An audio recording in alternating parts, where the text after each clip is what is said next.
In this video, we address issues regarding self-defense techniques, dealing with unarmed attackers. The Krav Maga system defines self-defense techniques and differentiates between self-defense and fighting this way. In self-defense techniques, the attacker has committed himself to a particular hold or catch. It could be by grabbing the hair. It could be by choking someone, whether the choke comes from the front, the side, or the rear. It could be by a headlock, a variety of headlocks from different angles. Bear hugs, whether the arms are free or whether the arms are caught inside the hold. It could be someone lifting you and trying to take you from point A to point B. These various attacks, including self-defense techniques that occur when you're down on the ground, comprise the Krav Maga self-defense system. How did this system develop is the important thing. In Israel, the idea was that the Israelis wanted to be able to develop an army that was a powerful fighting unit. They wanted to be able to do this in a relatively short period of time, to give people broad knowledge, to make warriors, to make people that could defend themselves against any possible threat. But the time was limited. They knew that they had to deploy their personnel for tactical reasons. And so they turned to a system of self-defense that could be taught quickly, that could be learned quickly, and that could be retained with minimal practice and review. The Krav Maga system was born in the Army based on their needs. And how do we find the responses? How do we build people quickly to deal with problems? Is we look to see what their instinctive response to danger is. And perhaps the best way of addressing our approach to self-defense is to take an isolated series of exercises to point up our approach and how we deal with problems within each exercise. I'm going to use Michael for this purpose. If we look to see what we can do to build a technique, and I'll use the choke, for example, from the front.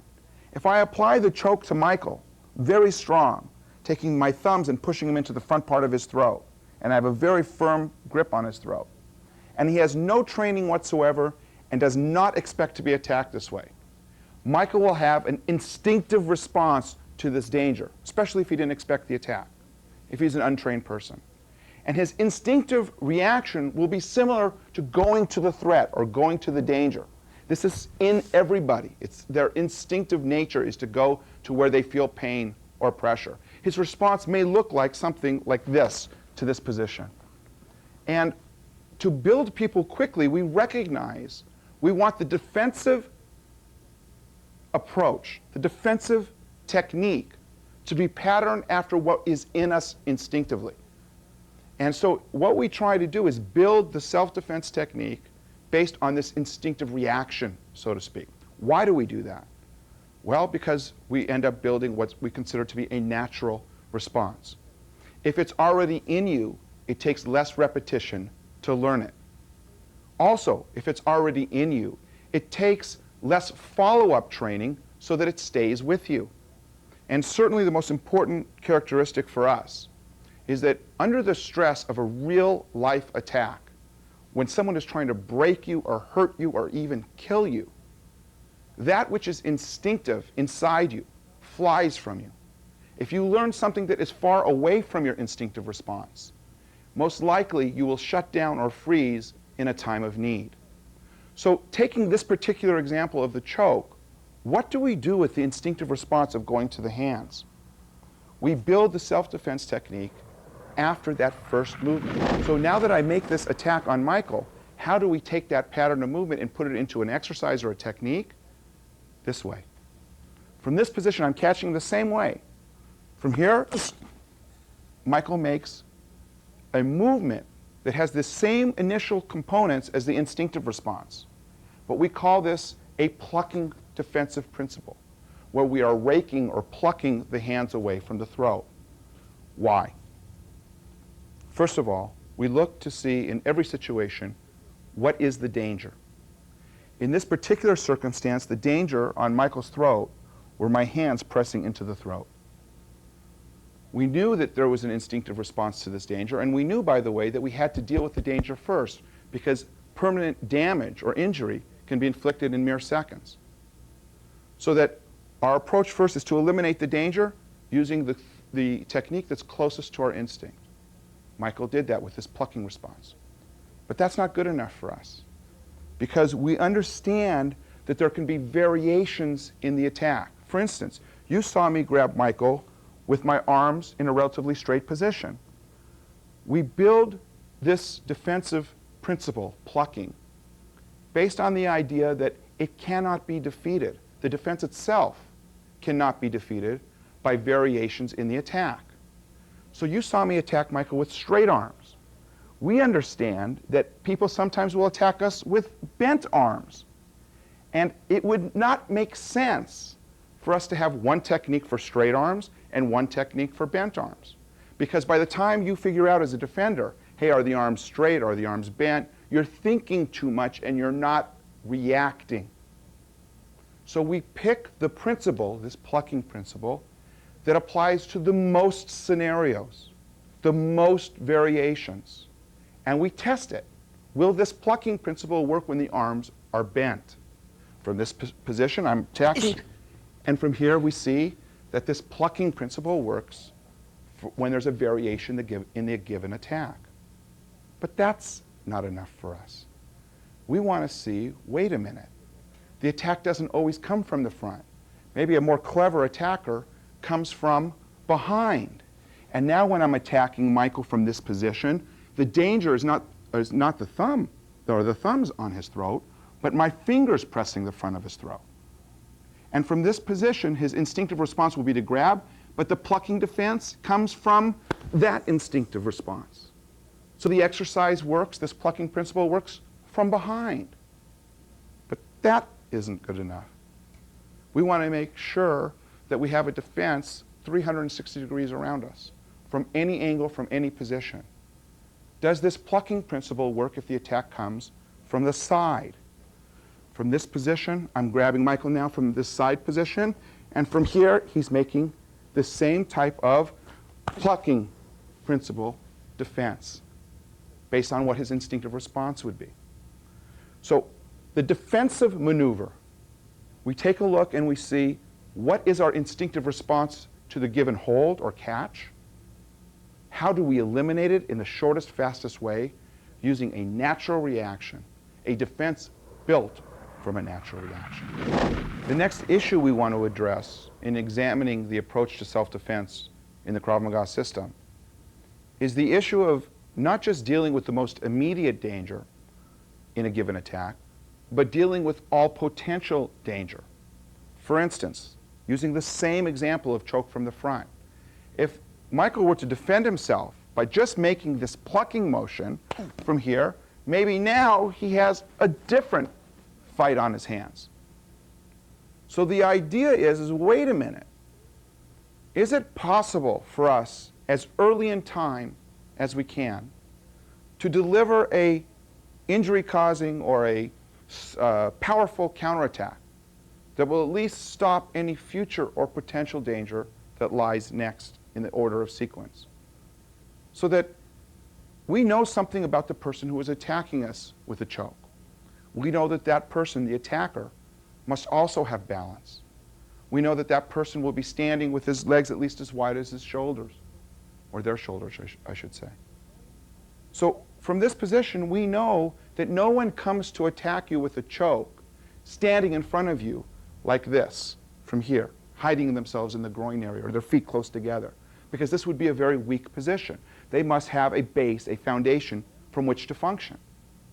So knowing that, we decide early on, well, wait a minute, if we're going to make a defensive movement from here, a plucking action, we're going to make a simultaneous counterattack.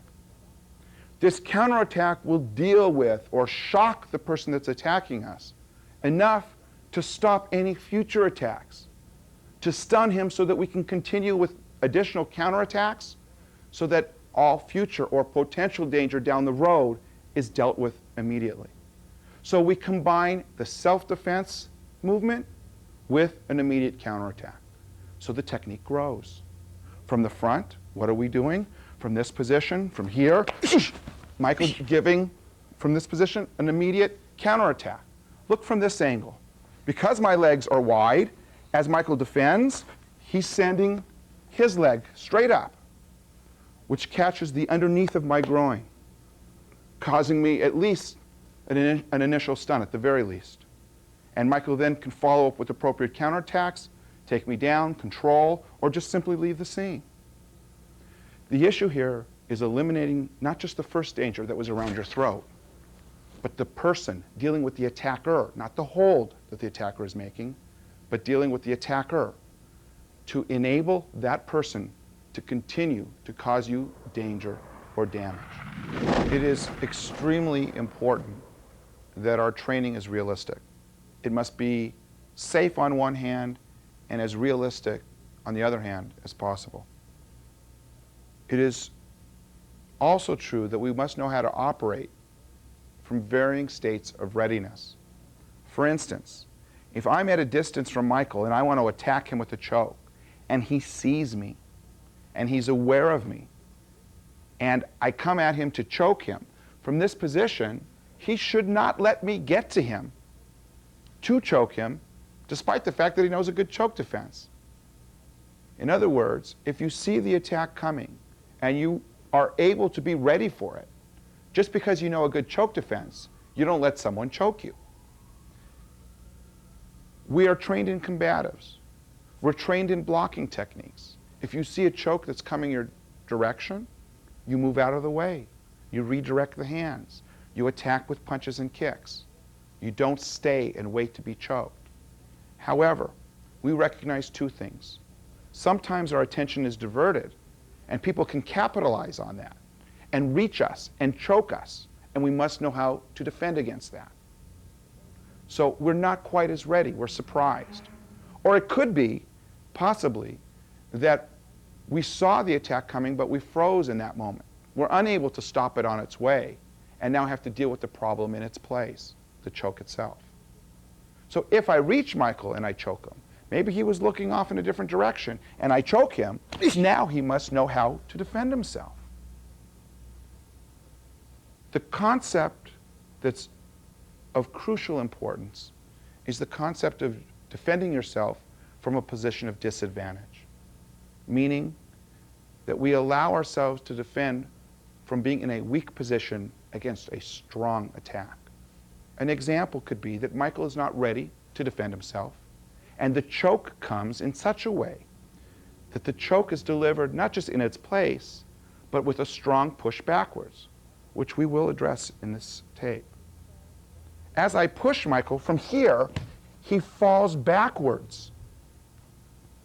The defense must be made as we fail, as we are falling back, as we are in a vulnerable position. Because what does it mean that someone got to you and reached you and are choking you? You may not even realize you're in danger until you're already falling back. If we could defend from that bad position, from that position of disadvantage, then we can defend from a more ready state. We must practice training from a position of disadvantage. And by understanding these varying degrees of readiness, we can understand how to bring realism, how to bring true-to-life danger and real-life attacks into the training drills.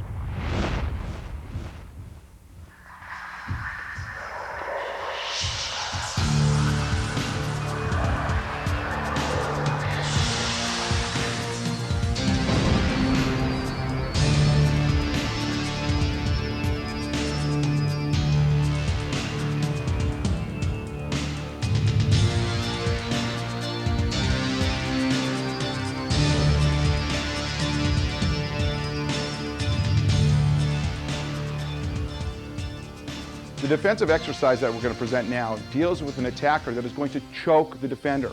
The choke is delivered in such a way that the defender remains in their place. However, the power of the choke is such that my thumbs, as the attacker, can crush the front of the trachea here.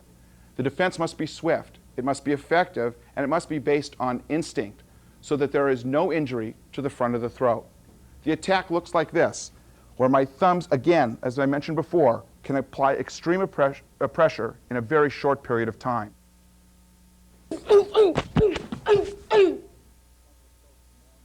John has entered the scene to apply this frontal choke to Marnie. As he's applying the choke, you can see that there's pressure being applied to the front of Marnie's throat. This pressure is the pressure that can crush the front of her trachea.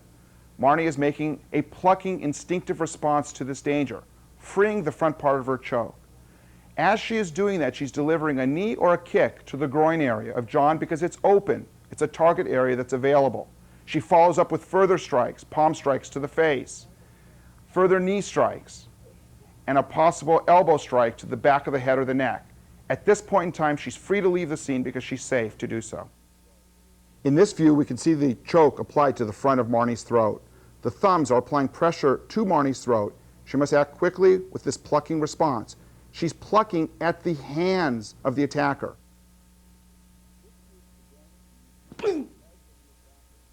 This view presents the legs of the attacker, and please note that there are spread, and this is because the attacker must be balanced and strong when they apply the choke to the victim. This allows for Marnie to make the plucking movement for the defense against the choke and deliver a simultaneous attack to the groin area of the attacker.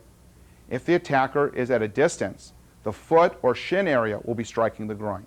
If the attacker has his bent arms during the choke or is smaller, that will necessitate delivering a knee to the groin area as the counterattack.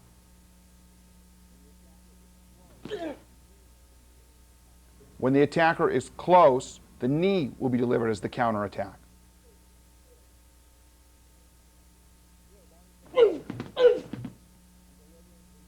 Here, Marnie's making the plucking defense and delivering the knee counterattack to the groin. This drops John's body, and Marnie attacks with palm strikes to the chin and her fingers towards John's eyes.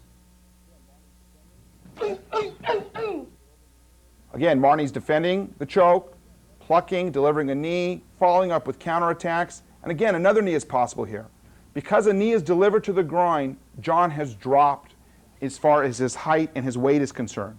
This presents a valuable target to Marnie towards the back of John's head or his neck. She's hitting with elbow strikes to the back of the head or neck if John is close. If John happened to drop at a further distance, downward hammer fist punches would be appropriate. And at this point, Marnie is free to leave the scene. Now we're going to present this exercise to you in real speed, in real time.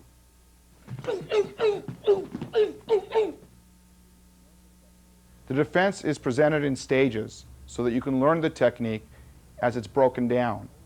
The pluck is stage 1 and can be repeated over and over again until you learn it. Once you feel comfortable with that, the first counterattack can be delivered simultaneous to the defense. As you see, Marnie is plucking and delivering a sharp knee to the groin area because that's the area we know will be vulnerable in the attacker.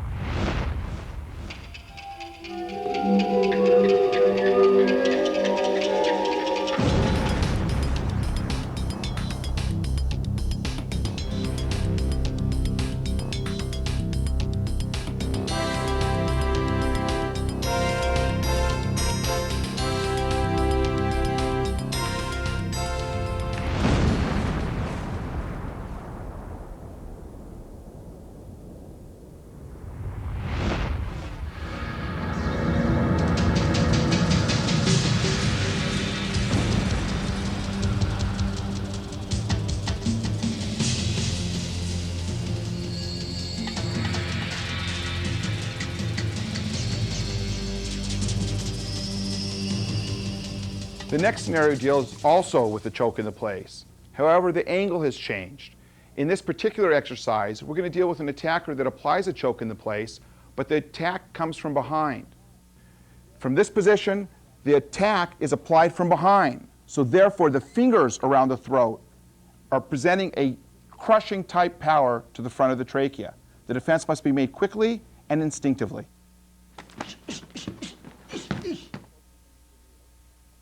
From this scene, you can see the attacker approaching from the rear, applying the choke. The fingers are firmly surrounding the front part of Michael's throat, and the attack is made. Michael is making an instinctive plucking type reaction to the immediate threat, making a diagonally step out and back. The hand that made the pluck on the inside of the attacker's hand is now flying to the groin. Michael's bringing his hand up, applying elbow strikes to the face and throat area. And when it's safe to do so, he's rotating in with attacks, hammer fist punch, Left punch, grabbing the attacker and delivering further counterattacks with knees, straight punches or hammer fists, uppercuts, and when it's safe to do so, he leaves the scene.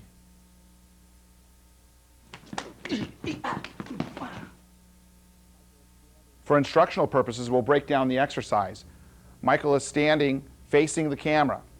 In this case, the attack comes and he's being choked. He'll immediately respond with an instinctive type defense, the plucking defense, to free the choke around his throat. As he is doing that, and as you see him repeat the exercise, he will be stepping out and diagonally back. Of course, this exercise could be performed going to Michael's right. In this case, he simply is demonstrating it going to his left. That's stage one. Again, with a repetition of stage one, Michael is plucking, he stepped diagonally back.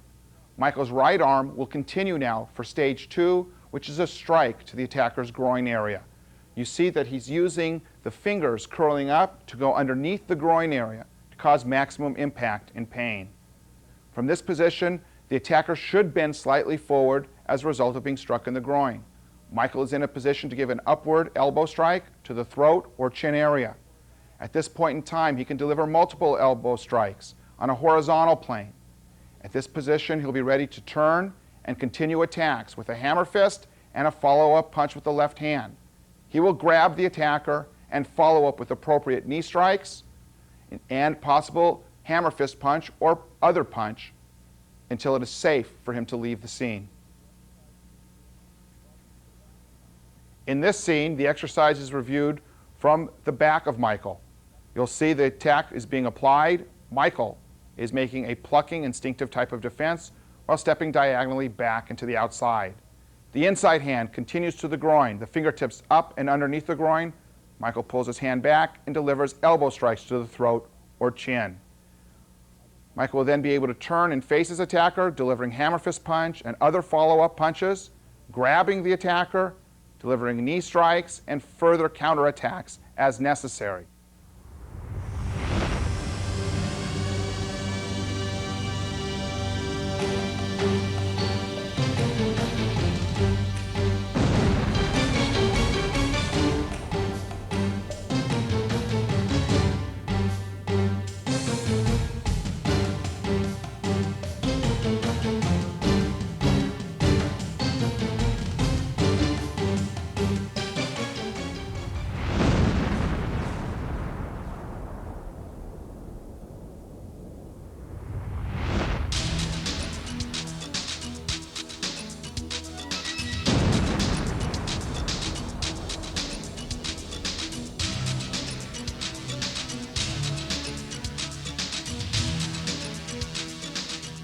In this next scenario, we are also dealing with a choke that's delivered from the front.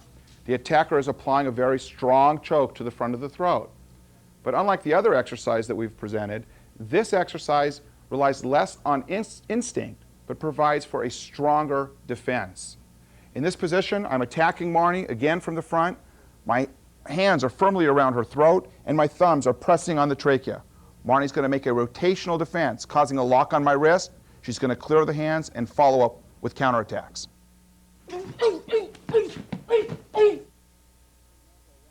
In this view, we can see the attack applied to Marnie. The hands are around her throat. Marnie quickly steps back and is making a rotational move to free the hands, dropping her elbow to clear the hands from her throat, attacking immediately with elbows to the throat or the chin, catching the attacker and delivering knees or kicks to vulnerable areas such as the groin. She can follow up with additional hand attacks if needed, or elbows. Here she's free to leave the scene. In this view, you can see the choke firmly applied to Marnie's throat. The defensive action will include Marnie bursting backwards quickly, raising her arm and rotating her body. The inside of her arm stays close to her head and ear area.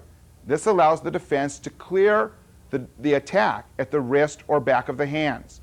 Once this is accomplished, Marnie will drop her elbow to clear the hands from her face area, following up with counterattacks such as a quick elbow to the chin or throat. When the head moves further back, Marnie will apply hammer fist punches to the neck, grabbing the attacker and delivering sharp knee strikes to the groin area. When it's safe to do so, she will flee the scene. To break the exercise down for learning purposes, You'll see the exercise in its various stages. The first stage is the choke is applied to Marnie's throat. Immediately, Marnie is going to step back and raise the opposite hand.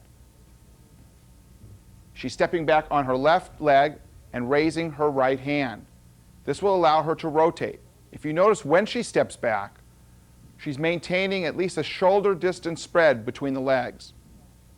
This allows her body to rotate and cross the plane of the attack.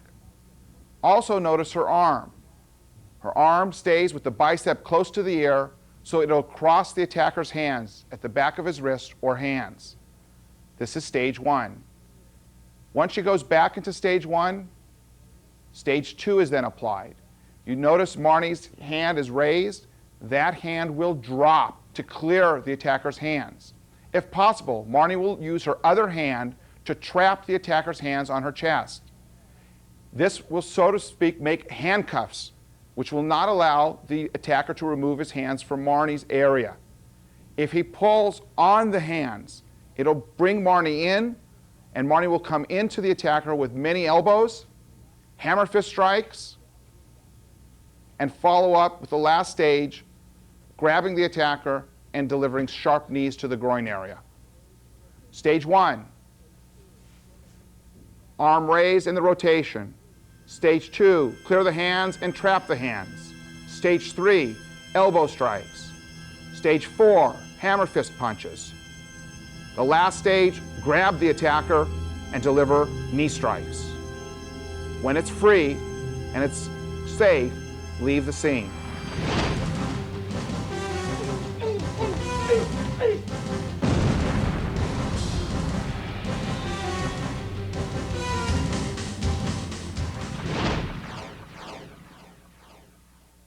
In this next scene, we see the rotational defense against a choke applied in a different context. Chokes do not always occur while you're standing in your place. The choker can be pushing you backwards, and if this occurs, your weight will be back, our arms up from having fallen backwards, and in a position unable to make a plucking type of defense. Our choice is to make the rotational defense. The rotational defense will clear the hands from the throat without a plucking motion. The hands are then cleared, counterattacks can follow, and then once it's safe to do so, the defender can leave the scene.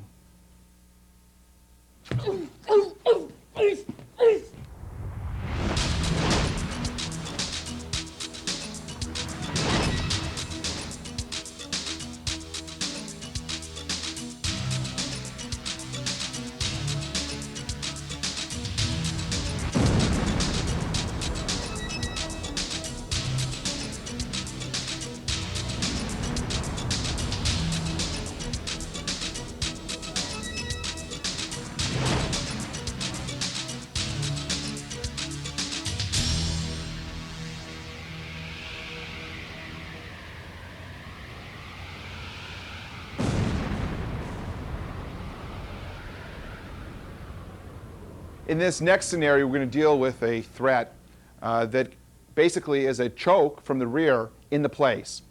In this particular defense, however, we are not doing an instinctive reaction like a plucking defense. The defender accomplishes the defense by making a quick rotation of the body, freeing the hands that are around his neck, and continuing with various attacks.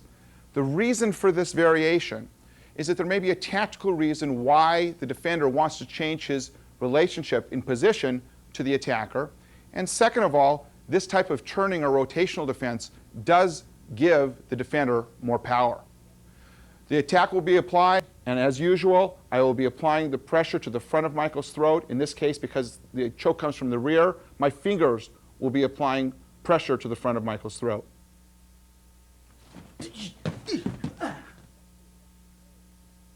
In examining this exercise, you'll note that once the attack is made, Michael will be stepping forward, and as he steps forward, his hand comes up, staying close to his ear. Michael makes a quick rotation, clearing the hands, and attacking immediately with a hammer fist to the attacker. He comes back and counterattacks with an overhand right punch, and now is in a position to grab the attacker and offer various knee strikes and any further hand strikes as needed. As the choke is applied to Michael, his first reaction will be to raise his arm and step. Note how close his arm is to his face. As he turns, the attacker's hands will be moved from his throat and neck area. Michael then can follow up with an immediate hammer fist down on the attacker and an overhand right, changing his position slightly, his weight in the counterattacks. From this point, he can grab the attacker and deliver sharp knee strikes to vulnerable parts on the attacker's body. Go. Ah.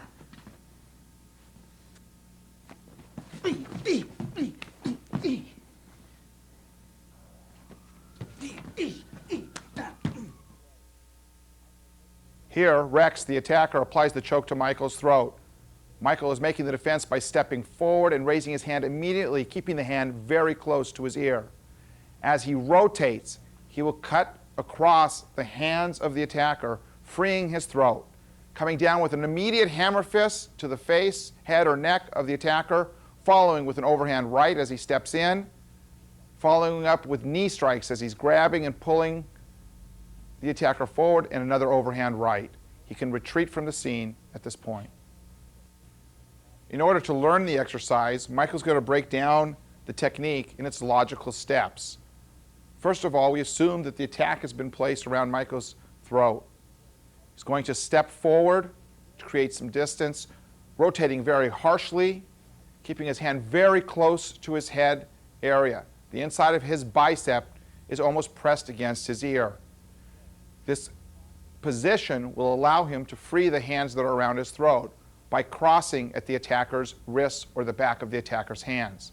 Michael's already in a position with his raised hand to deliver a downward hammer fist blow, stepping and giving an overhand right punch, stepping in further to deliver a series of sharp knee blows to vulnerable targets on the attacker's body. If further counterattacks are needed, he's in a position to do so. And when it's necessary or when it's appropriate, Michael can retreat from the scene.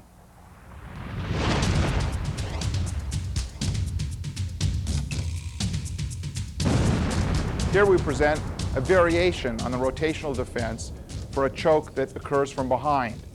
Here the attacker is pushing the defender forward. The same defense is applied and the same counterattacks follow. Ish, ish, ish.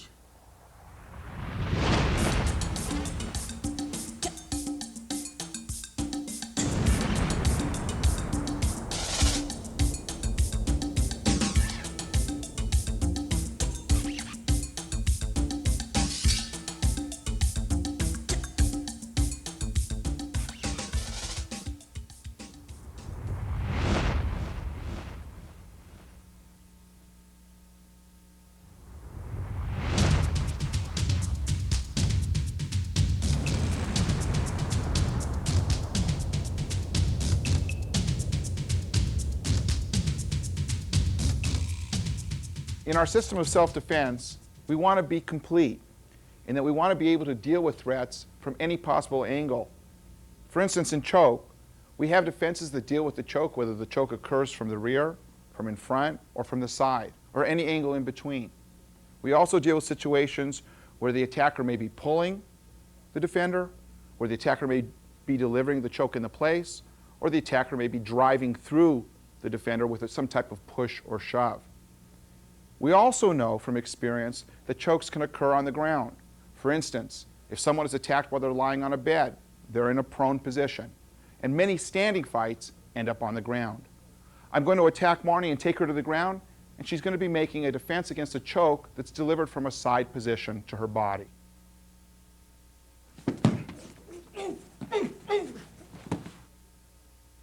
Here, Willie, as the attacker, has Marnie on her back and has his hands firmly around her throat. Marnie's first defensive position or movement will be to pluck with her outside hand against Willie's right hand, freeing that part of her throat. She will at the exact same time deliver a strike to the throat area, which is sensitive, causing Willie to back up. At that point, her inside leg in a folded position comes up and the knee is placed in the center of Willie's chest, pushing him back, which creates enough room for Marnie's outside leg to deliver counterattacks, kicks, pushing him away. Marnie can get up and apply further kicks, and then leave the scene when it's safe.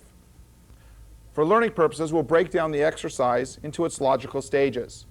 The attack is made. Willie's weight is on the throat of the defender. The defender, Marnie, will simultaneously pluck with her outside hand, freeing part of the throat, and with her inside hand, deliver a strike to the throat of Willie just above the collarbone. This area is a sensitive area. There's almost like a hole there that receives the strike Marnie is giving. The natural reaction is for Willie to retreat. This calls for stage 2. In stage 2, the knee comes shooting up and creates a distance for Marnie, pushing Willie back and not allowing Willie to collapse on her. This pushing back immediately allows the leg to come up for stage 3, which is a solid kick to the face, as many times as is necessary, with the last kick pushing him away. Marnie rises quickly and is able to kick further if necessary or retreat.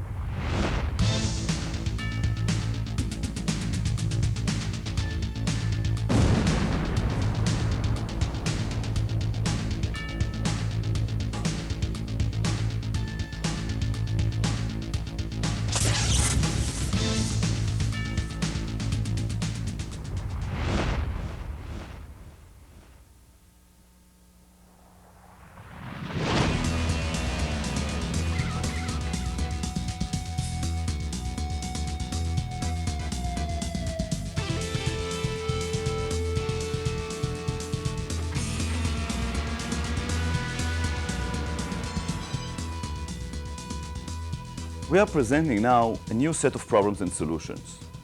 It is the defenses against headlocks. The headlock can be either a choke or just a strong pressure to the neck.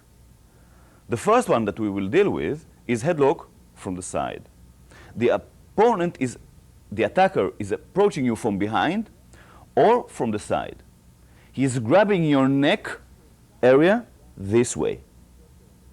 Here, he can cause some kind of damage and pressure, especially if he's very strong, to your neck.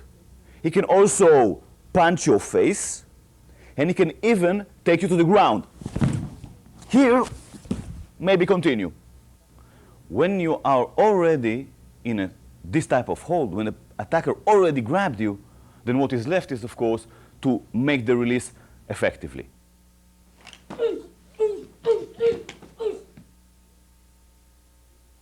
As early as possible, strike with the open hand to its groin. With the other hand, simultaneously, you reach between your heads and grab a sensitive and vulnerable point. You then push this point diagonally upwards and then sharply down, placing the attacker in a vulnerable position. As needed, counterattack more with a punch. When the opponent is going down, strike him again. And then, as needed, counterattack again and remove yourself from the danger zone.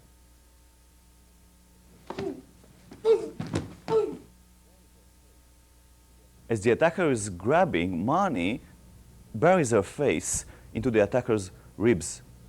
Thus, she is presenting a non-vulnerable target to the punch if he manages to deliver one. As the attacker is grabbing you and you're being sent down and forward, you must strike early to the groin.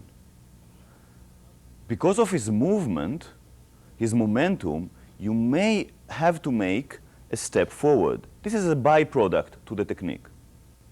Inserting the hand between the heads, then grabbing a sensitive point.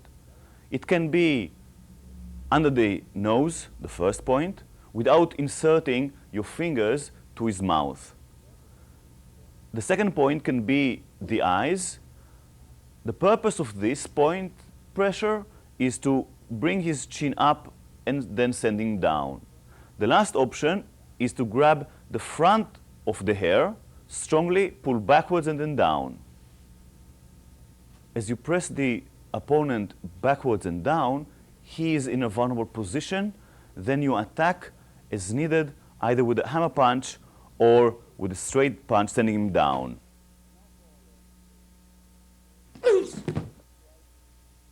And now for our learning stages.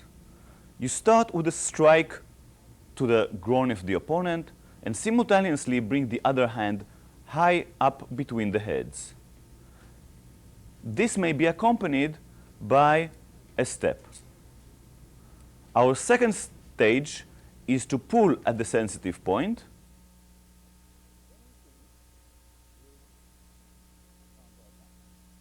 And then we finish with counterattacking.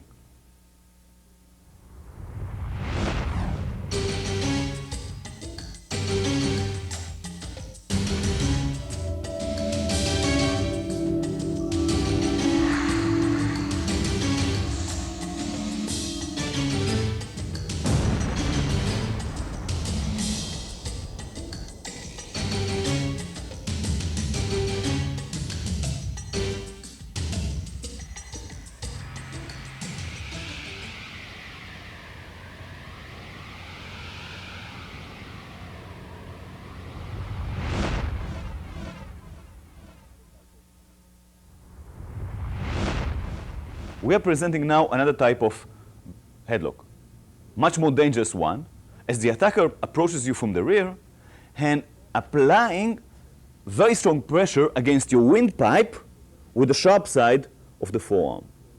When he's doing this, he's preventing you from breathing and definitely can cause strong and big damage to your windpipe.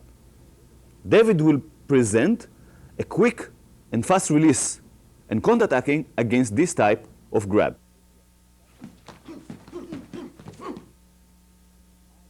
As the attacker approaches and grabs you from behind in an armbar type of attack, simultaneously you send both hands and turn with your head, grabbing his hands, pulling them to your chest.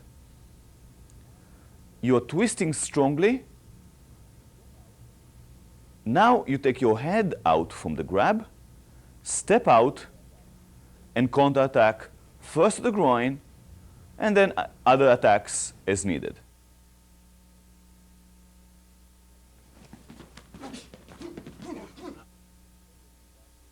As the attacker approaches from the rear and grabs your neck, send your hand backwards and simultaneously turn as early as possible with the hook-like position of the palms, grab his hands and pull them. You must turn your chin very quickly sideways, touching your shoulder. David now pulls the attacker's hands down to his chest. By this is creating an opening. From this opening, he can come out with his head, escaping the grab. When the head is out and the hips are turned, you must step out and forward towards the attacker. This brings you to a position that you can counterattack immediately to the groin area. Then you continue with other counterattacks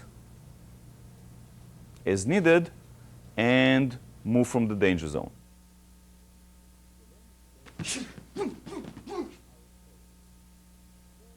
The learning stages are as follows. First, we must prepare ourselves to be able to make the plucking technique very strongly. So we send and pluck only with the right hand, learning the process of, with the hook hand, plucking and pulling the opponent's hand.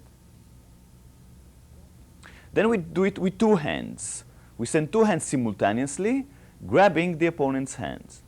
Hitting the opponent's face may be a byproduct here. Now comes the whole first stage. That is turning the body and the chin strongly. Your chin must touch your shoulder when you're making this technique. This is phase number one. After finishing the first step, first stage, take your head out from the grab. This is easy to be made as your chin is turned and the head will slide easily out from the grab. You step towards the attacker and then start counterattacking. Start with a knee and finish up with other counterattacks as needed.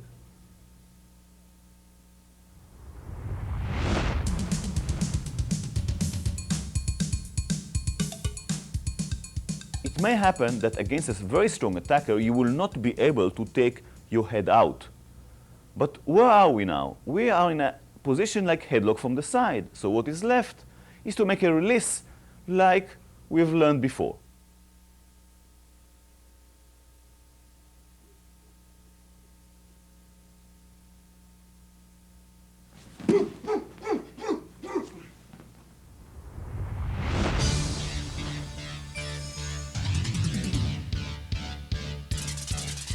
The attacker is applying a headlock now, but this time he's applying another type of headlock from the rear. The attacker is sending his elbow more forward. By this, the crook of the elbow is in front of your windpipe. When the opponent is now choking, and it can be done this way with the hands, where the left is over the right, or the opposite, where the right is over the left. When the attacker is choking you now, what happens? He's blocking the blood flow in the carotid artery, and you may faint in a very, very short time. You must react decisively and immediately.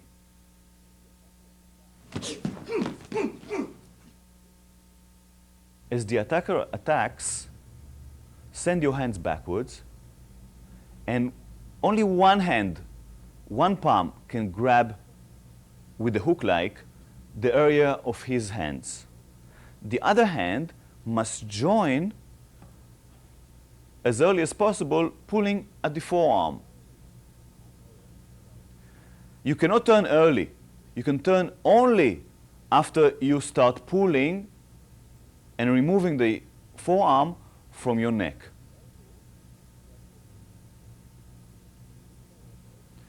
The elbow, while you're pulling, is being directed sideways.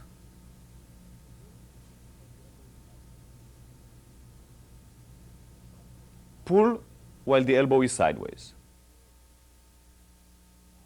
Now we continue exactly as before in the previous exercise. We get out, counterattack, and move away.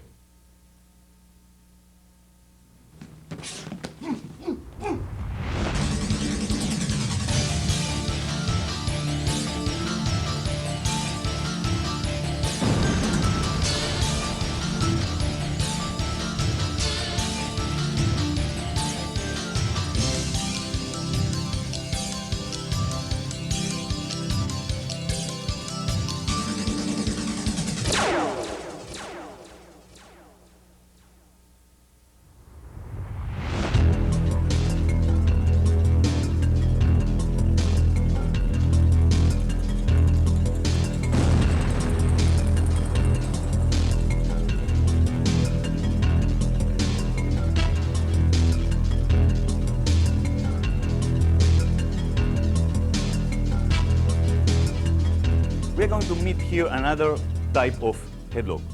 It is really with the same type of pressure being applied on the trachea and to the neck. But this time, the defender is bent and the attacker is over him, above him. Please, David. In this position, my forearm is pressing very strongly at his trachea. When I'm arching back, the pressure is being increased and to his neck applied also.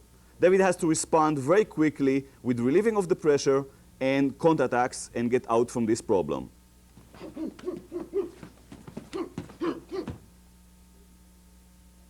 Wade joined us as the attacker. He will grab David's neck. David is bending. Wade is applying very strong pressure on the windpipe of David. David has to respond quickly while Wade is arching back, and even before he's arching back, he must send his hand and trap and hook, pluck the attacker's hand, and at the same time counterattacking to the groin. Continue with counterattacks to the groin and elbows to the head, and then join two hands to grab the attacker's palms. The defender then is going in, arching and turning, releasing himself, getting out from the grab, and as needed continue with counterattacks. When he feels safe, he can move away from the attacker. In slow-mo, we see David the defender inserting his palm hook-like to pull the defender's hands. To reduce the pressure, he's assisting with his shoulder, continue to press the hands of the attacker. Simultaneously with the pluck, the defender is counterattacking immediately with an open hand to the groin area. Continue with the counterattack. The most appropriate one is now an elbow directed to the opponent's head. Then repeat the counterattacks to the groin and to the head. After the initial counterattacks, you must get out from the remaining grab. One of the options is to join with two hands on the attacker's hands. Go diagonally forward with the right leg, arch under the armpit and arm of the opponent, turn, get out from the grab, and follow up with more counterattacks as needed. When you feel safe, get out from the danger zone. We will show now another option of getting out from the grab. Turn your head sideways. At the same time, bring your hand to the hollow between the collarbones of your opponent. Push the thumb against his neck, remove your head from the grab, and distance yourself from the attacker and counterattack again with another kick.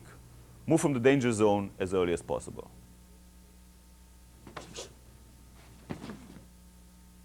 For learning purposes, we will show now the stages of the technique.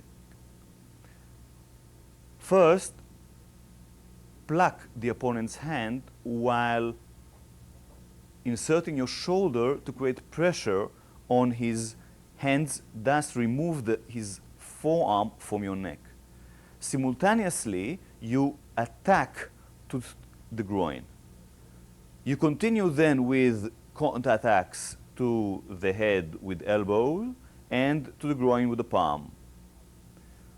When you feel no much of resistance, you can get out while grabbing his hand by two hands, stepping diagonally forward, arching under his armpit, then turning towards him and finishing with more counterattacks and fleeing the scene when you feel comfortable doing this.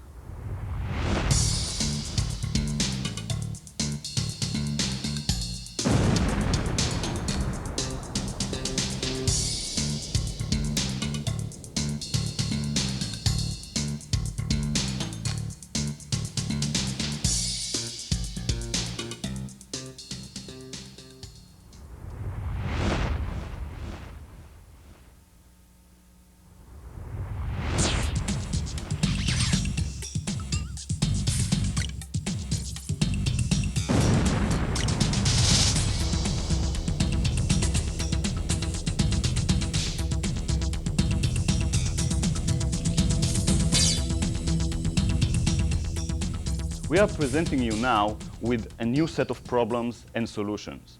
This time, the problem is a bear hug. With a bear hug, the opponent can inflict some kind of damage to you. He can also move you around. He can limit your movement, trap your hands, limit your body movement, so another person can come and hit you. I will show first a bear hug when Caroline will be with the hands free. My hands will be tight behind her back.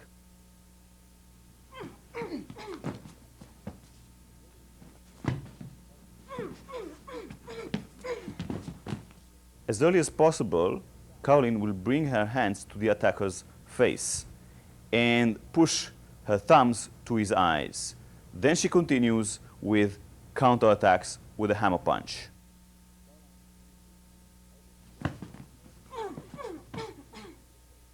Caroline finishes with an elbow strike to the head and a knee kick to the face. And now for our learning stages. The first stage is creating distance, leaning backwards and bringing the palms to the side of the face of the opponent. This is done, and then the next stage will be to push strongly with the thumbs against his eyes. After fulfilling this stage, the defender should counterattack starting with hammer punches, and then finishing as needed, for example, elbow strikes and knee kicks.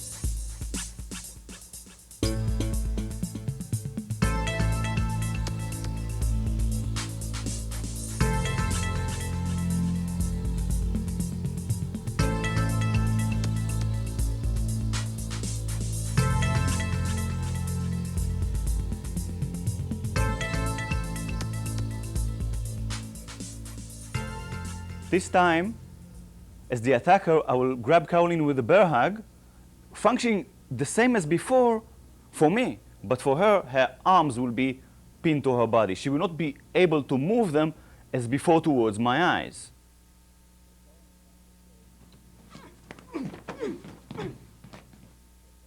As Caroline finds herself in a bear hug, her hands are pinned to her body. She pushes her buttocks backwards, sliding her palms parallel to her body, and then pushes like an arrow forward, and then curling the fingers, hitting the opponent's groin. From here, she moves to his shoulder blades, grabbing him and giving him knee kicks to the groin. She then finishes with taking her elbow out from the grab and using it to strike.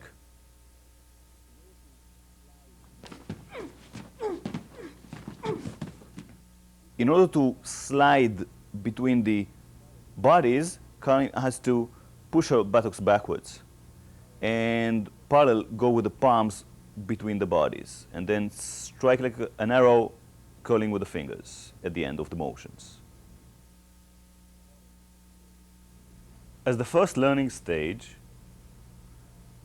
Caroline will push her hips backwards while sliding her palms parallel to the body, coming forward in an arrow shape, and then hitting the opponent's groin from under with curled fingers. After finishing the first stage, she will grab the opponent's shoulder blades, hit him with a knee, as she now has a good distance for a knee strike. The last stage will be taking the hand out from the remaining of the grab, striking with an elbow to the back of the head.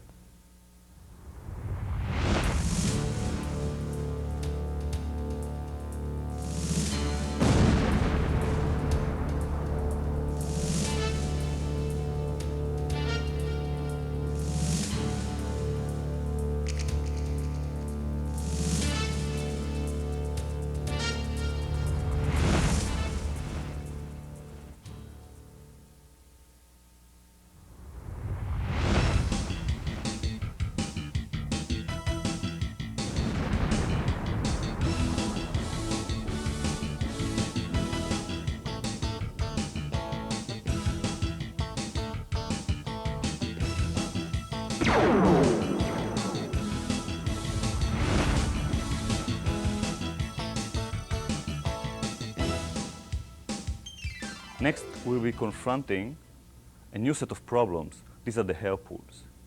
The opponent grabs your hair and then he pulling you. He's pulling you towards him, or maybe he's pulling you directly down in order to give you a knee kick or maybe a punch.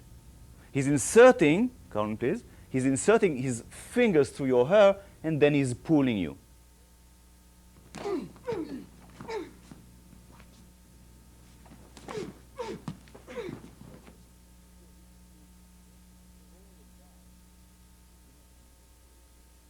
As you're being pulled forward and down, you must initiate a strong step, bursting forward. As you do this, you block the opponent's attack, whether is it a knee kick or a hand strike. Simultaneously, you strike to the groin. After that, as a second step, you strike to the opponent's head, face with the heel of the hand, and finish with a kick.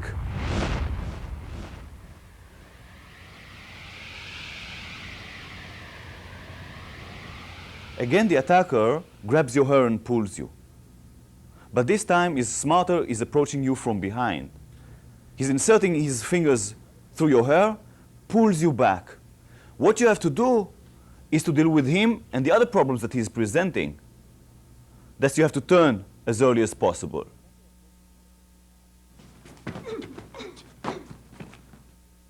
The attacker approaches you from behind, grabs and pulls your hair. He's pulling your head down a little bit. You have to turn early, get in, block his attack, whatever it is, and simultaneously counterattack to the groin. After that, continue with other counterattacks, such as a heel hand to the face and another kick to the groin. Move from the danger zone as early as possible.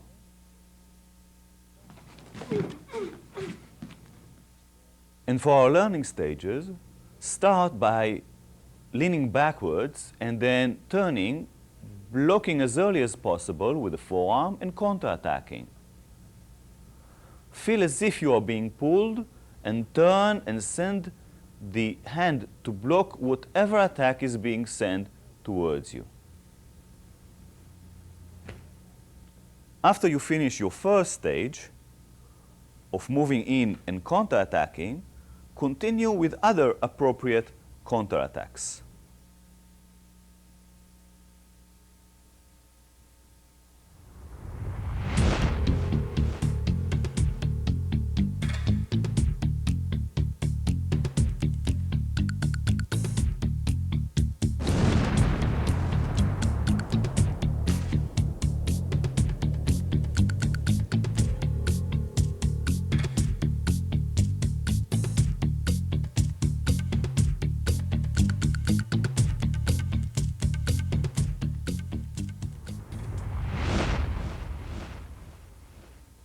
We hope you've learned from the tape the self-defense techniques.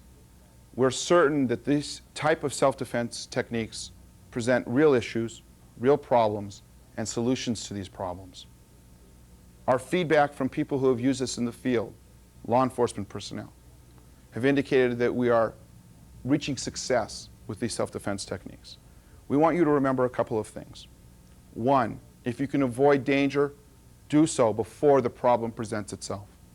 You should be aware of your surroundings. You must be able to conduct yourself in your environment so that you avoid the attack before it occurs. And if you can talk your way out of a problem, do it.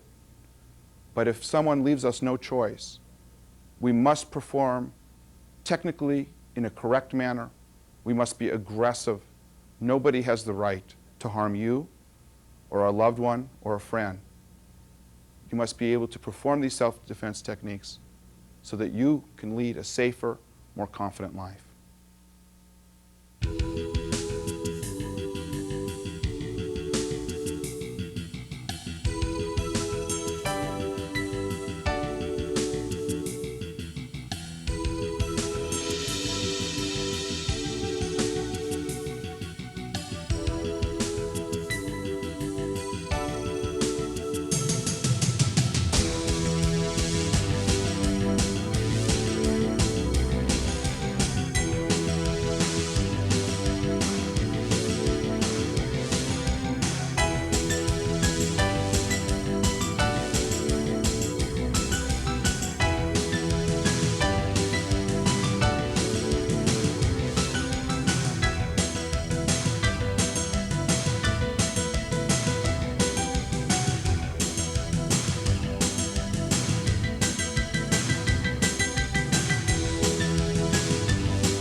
Krav Maga training seminars, instructor programs, apparel, Krav Maga services and merchandise.